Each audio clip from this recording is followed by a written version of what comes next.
Today's homework, we're still looking at the Pythagorean theorem, and it's converse. Remember that when it says converse, it wants to know if an angle is actually, not an angle, but a triangle is actually a right triangle.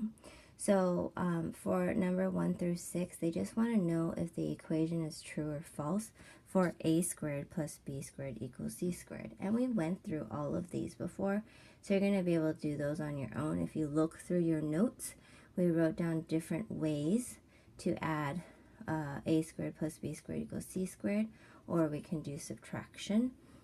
So you're going to go ahead and do 1 through 6 on your own by putting T for true or F for false for all 6 of these. I'm going to go ahead and set up 7 for you. This is my C, this is my A, this is my B if I want it, but in this case they gave me X. You can use whichever variable you want.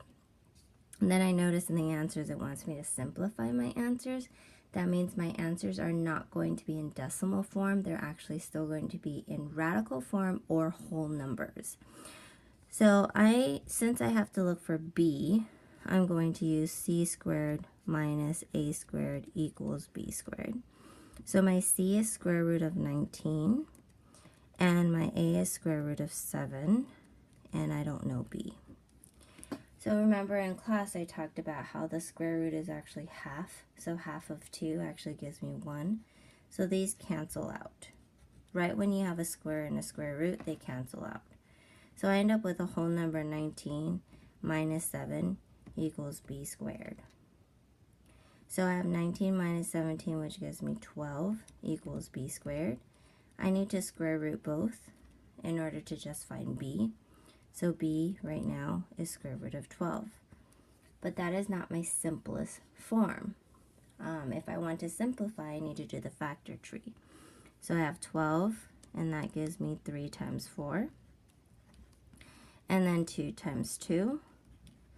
So if I look at this, I have a pair, 2 times 2 times 3. So that means 4 times 3. Square root of 4 gives me 2. And 3 is left over. So 2 radical 3 is my final answer.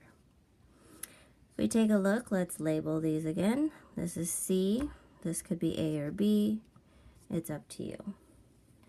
So I'm going to go ahead with C squared minus A squared equals B squared since I'm looking for B. So I end up with 13 squared minus 12 squared equals B squared. So go ahead and solve that, and then when you're at the end, you got to simplify, make a factor tree, and find your final answer.